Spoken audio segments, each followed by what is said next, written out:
Tonight, SGA officer hopefuls face off in an election debate.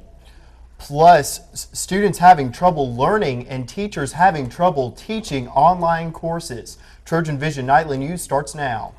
From the high-definition digital production center on the Troy campus, with news from Troy University locations around the world, this is Troy TrojanVision Nightly News. And welcome to Troy TrojanVision Nightly News for February 16, 2012. I'm Christina Cook. And I'm Judson Garner. Thank you for joining us this evening. Troy University's student body will cast their vote for a new slate of student government officers next week. The deadline to apply for a spot on the ballot was yesterday, so let's take a look at who students will choose from next Wednesday.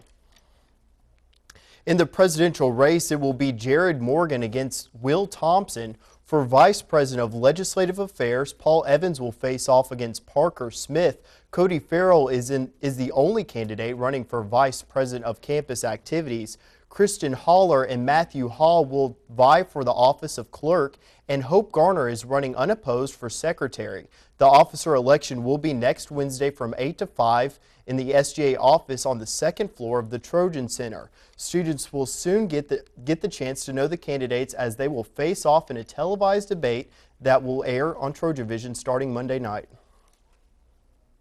When it comes to college, the last thing students want to worry about is where they're going to live. Well, the Housing and Residence Life Department at Troy University is trying to make sure that housing is the last thing on its new recruiting freshmen's mind.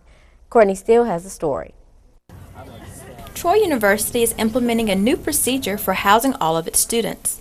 Due to the increase of incoming freshmen needing a place to live and Troy not having anywhere to put them, a new system is being used to encourage upperclassmen to move off campus. For the last 6 years, we've had more freshmen or more students in general that have applied for on-campus housing than we have space. So rather than turning away all of these freshman students and asking them to live off campus, we're really targeting trying to get our upperclassmen to move off campus so that our freshmen can be housed. Burke said studies show that freshmen who live on campus do much better than those who don't.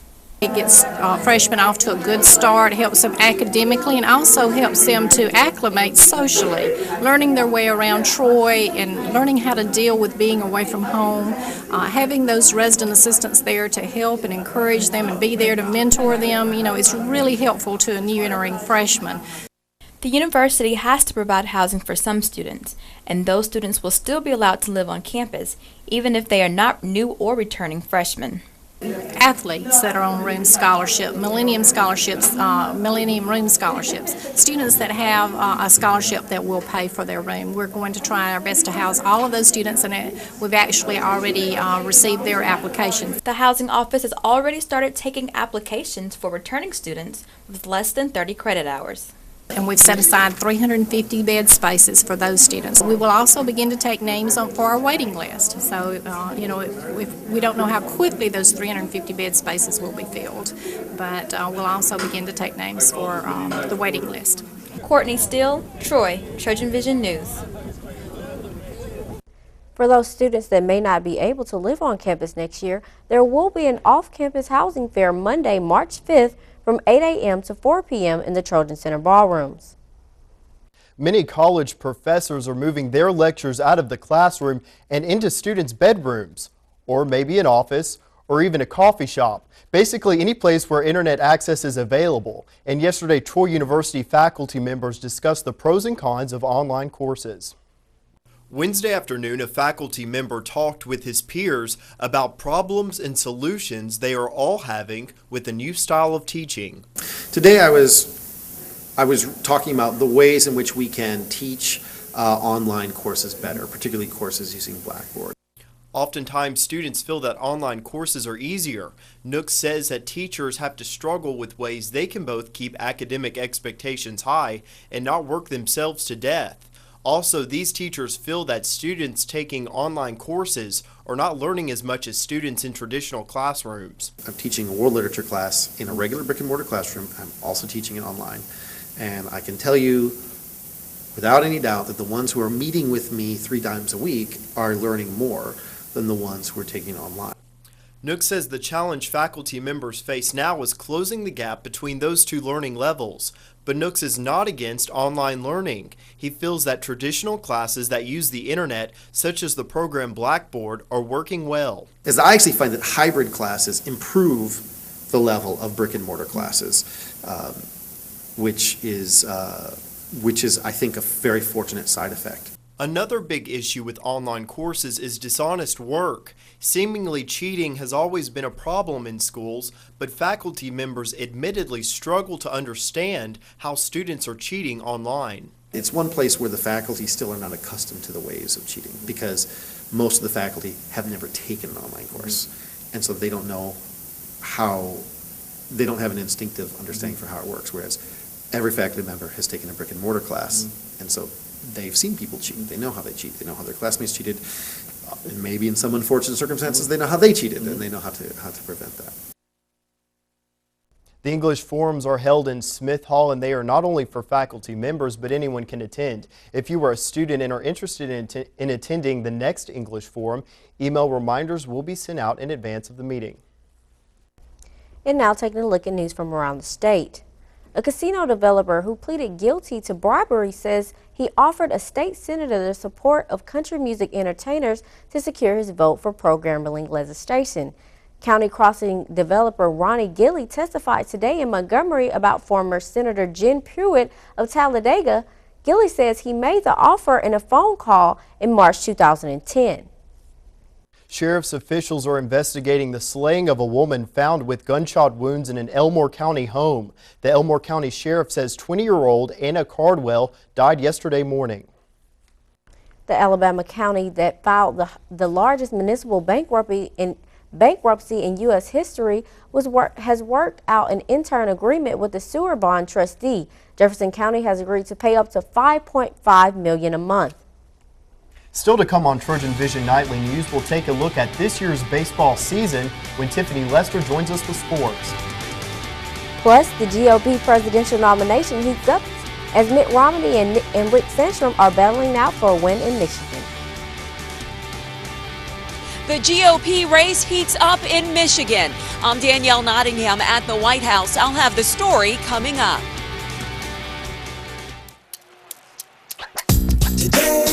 Yeah, salad on Saturday, fruit on Friday, throw a ball Thursday, water Wednesday, touch your toes Tuesday, let's move Monday, swap snacks Sunday. 60 minutes of physical activity a day and eating well can help get your child healthy. So keep them active and eating well every day. Get ideas, get involved, get going at letsmove.gov. That's letsmove.gov. If you can learn one thing in life, especially if you go into business, it's how to communicate and how to work with others.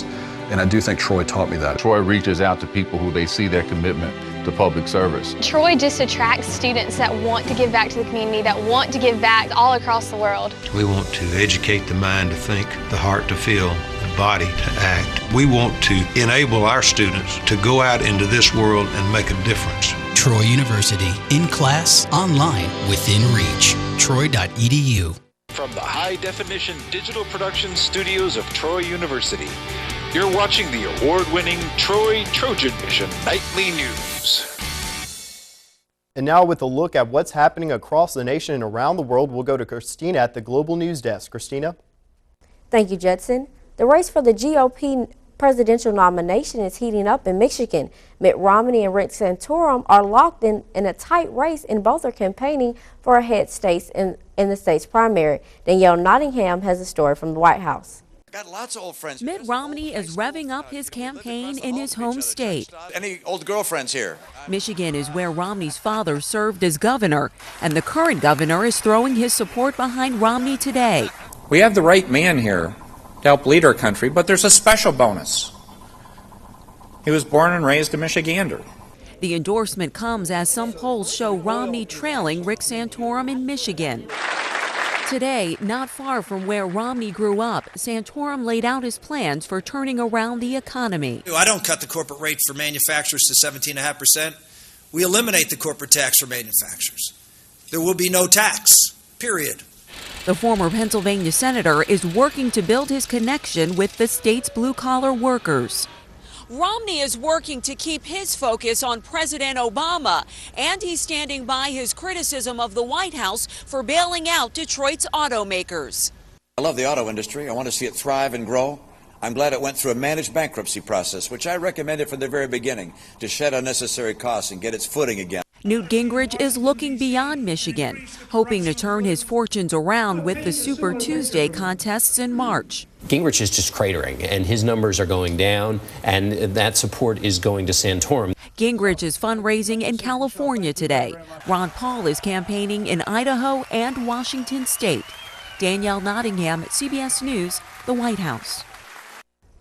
Low interest rates have helped boost car sales in the last 3 months, but many Americans still choose to lease their cars rather than buy. Alexis Christoforous takes a look at the great car debate and what factors to consider. Patty Hidalgo says she can't afford to own a Lexus SUV, but she can afford to lease one. I can drive a luxury car without paying the price tag that you would have to pay if I purchased it. Hidalgo has been leasing for over a decade and says she loves trading in her car for a new one at the end of each contract. I just like having a new car every 3 years because I give it back before the problems start happening. But that convenience comes at a price. Leasing means always having a car payment. Buying comes with higher monthly payments up front, but you will eventually pay off the loan and own the car. It's a beautiful vehicle. John Bruno has owned this GM dealership in New York City for 15 years. 2 years ago, 70% of his business was leasing. Now, it's about 50%. You have 72 months of financing at 0%. So people say, well, you know, maybe I'll take advantage of the 0% financing. And a lot of the lease customers are moving more towards buying. How much you drive is also a factor. Leasing comes with mileage restrictions. Go over the limit and you'll pay more. Hidalgo stays within her mileage limits and doesn't care that she never actually owns the car. At the end of the day, it's not worth much because cars depreciate. But rebates and incentives for new cars are abundant for buyers right now. In some cases, these offers might make buying significantly less expensive than leasing. Alexis Christoforous, CBS News, New York. And that wraps things up from the Global News Desk. To see more stories from across the country and around the world, you can tune into TrojanVision Global News right after the nightly news. Now, back to you, Judson. Thanks, Christina. Now Tiffany Lester joins us for a look at sports. So Tiffany, we're in this kind of transition period. Some sports seasons are coming to a close and others are just now starting. That's true, Judson. We are seeing the end games of basketball and going into some baseball previews, and I'll let everyone know about the latest basketball games as well as a baseball preview right now. The Trojan women's basketball team's struggles continued last night on the road against Arkansas State. The Trojans fell to the Red Wolves 62-39 last night in Jonesboro.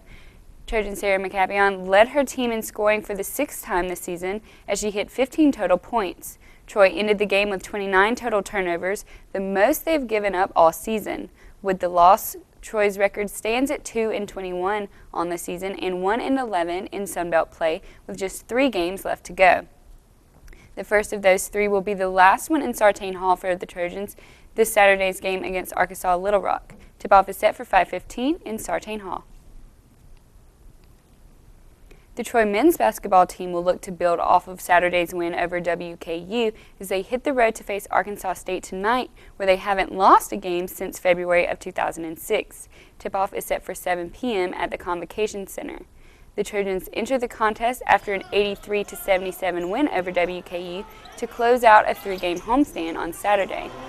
The Red Wolves, on the other hand, have played their last 3 on the road and have lost all 3.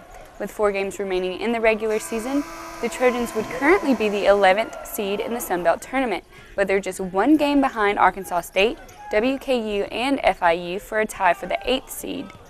After tonight's game, the Trojans return home to host East Division leader UALR on Saturday in the final game ever at Sartain Hall.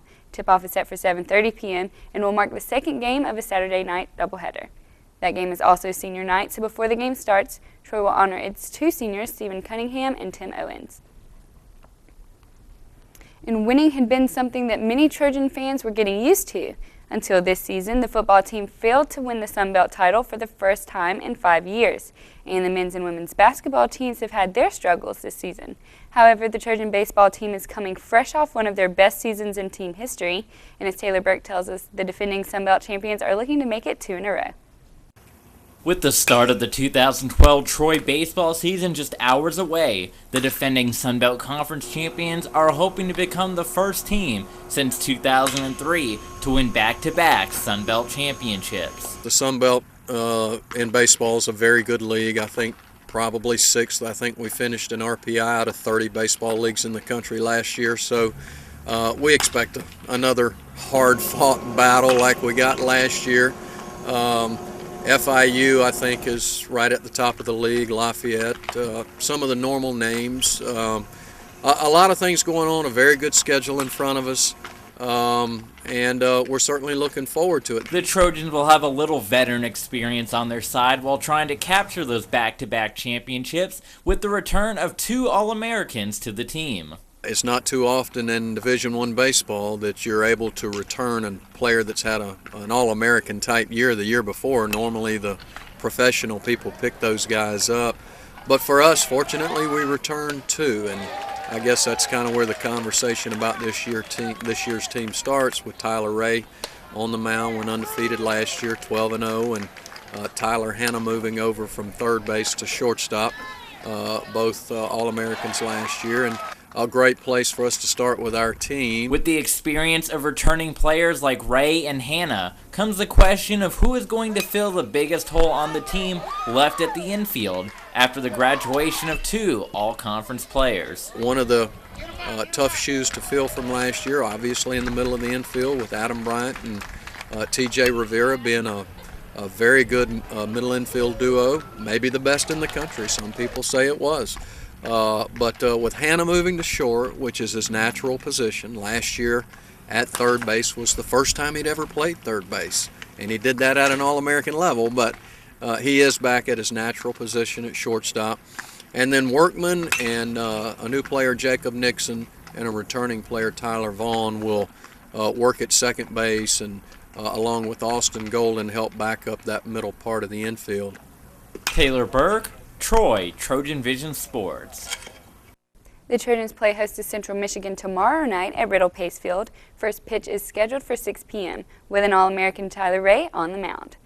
So, Christina Judson, hopefully the basketball team can end their season with a winning streak while the baseball team starts their season with a whole lot of confidence. And we wish the basketball team best of luck tonight, yes. And hopefully the baseball team can begin their season tomorrow on a good note. Thanks a lot. Yes, sir. Thank you. Still to come on TrojanVision Nightly News, Aaron Taylor finds out how Troy is celebrating its 125th birthday. But first, today's been a little gloomy and we've seen light showers. Will the weather brighten up before the weekend, Kendra? Well, Justin, it has been a gloomy day today, but will the sun come out tomorrow? I'll have that and more coming up in weather. Oh, this isn't good. I was a gift from him to her. I'm going to the animal shelter, which isn't necessarily bad. I just hate the stigma associated with shelter pets. People will think I bite or that I spray everywhere. They're the ones with problems. I'm totally fine. Adopt me, you'll see. I'm gonna go pack. I can't even believe you! And she has a mustache! Do you like this top? It's so gay. Really? Yeah, it's totally gay. You know, you really shouldn't say that. Say what? Well, say that something's gay when you mean it's bad. It's insulting.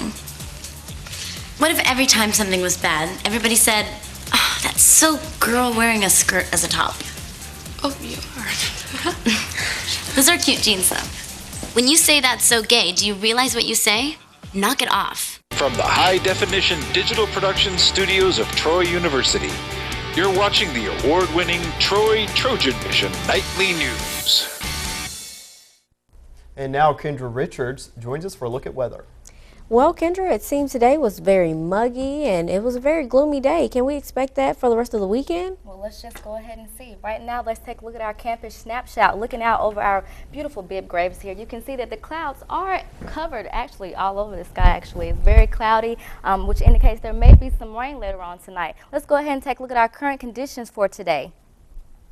Right now, our current conditions, you can see the skies are cloudy with the temperature at 67 degrees. Our dew point's at 63 with the humidity at 86% and the barometer's at 30.6 and rising, and those winds are rolling in northwest going about 5 miles per hour. Let's check out today's stats. Our high today 67 degrees with the low of 51. We saw just a little over 2 inches of rain today. Our sunrise is at 6:24 this morning and it is expected to set around 5:31. Let's go ahead and take a look at the temperatures around the state. As you look across the state of Alabama, you can see that all the temperatures are pretty fair, with the exception of Dothan coming in first at 72 degrees. So Dothan's just a tad bit warmer than what we're seeing in the rest of Alabama. Looking out over the southeast, you can look further to Atlanta, 59 degrees, Columbia, 63, down in Jacksonville, 75, Orlando, 81 degrees. So they're a lot warmer than what we're experiencing in the southeast. Let's take a broader look at our temperatures across the United States. Looking out to the west of us, we have temperatures in the high 40s.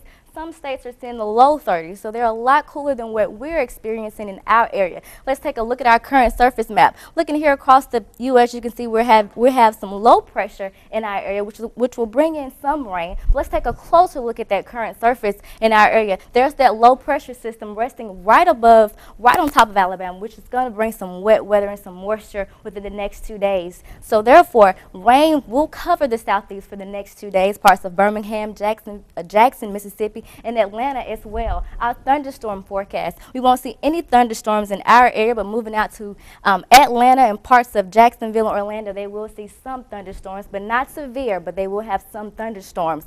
Tonight's forecast, looking out throughout the entire U.S., you can see lower temperatures. Atlanta, 46 degrees, moving down to New Orleans, 59 degrees with some rain in their area. So everyone's experiencing cooler temperatures across the U.S.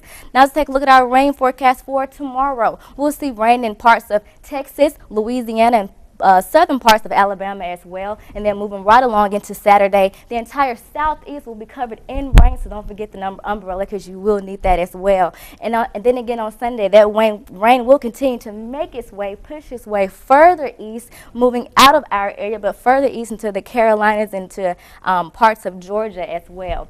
As we take a look at tonight's forecast, it'll be cloudy skies tonight with a 20% chance of rain. The winds are going to roll in north, going about 5 miles per hour. And our low tonight will be a cool 51 degrees, so get a jacket because it will be a little cool tonight. Jumping on into tomorrow's forecast, cloudy skies again with a few rain showers. Overall, just a muggy day. Winds rolling in northeast, going about 5 to 10 miles per hour, but tomorrow's high, 68 degrees, so just a tad bit warmer than what we've seen today. Starting out in the morning, it'll be a wet start, so grab an umbrella. 10 a.m., grab the rain gear. The temperature will slowly decrease. Around 1 p.m., you may make way for an indoor lunch because it will continue to rain. 3 p.m., 55 degrees. The temperature will get cooler, so try to stay dry and just put on as much rain gear as you can to stay dry in all this wet weather. Now let's take a look at our lovely 4-day forecast. Our 4-day forecast, Friday, we'll have a 30% chance of rain. Then again on Saturday and Sunday will be windy, but as you can see, if you move on throughout the rest of the week, our temperatures will decrease to about 33 degrees. So, Christina, the sun will not come out. I'm so sorry, but we'll have wind, we'll have rain. It'll be cool temperatures, so just, you can still enjoy your days at school. Just make sure you have your umbrella, your rain boots, and whatever else you need just to try and stay dry. Yeah, well, I'll make sure that I have all my rain gear prepared. I hope so. If not, you'll be one wet student walking across campus. Thank you, Kendra. You're welcome.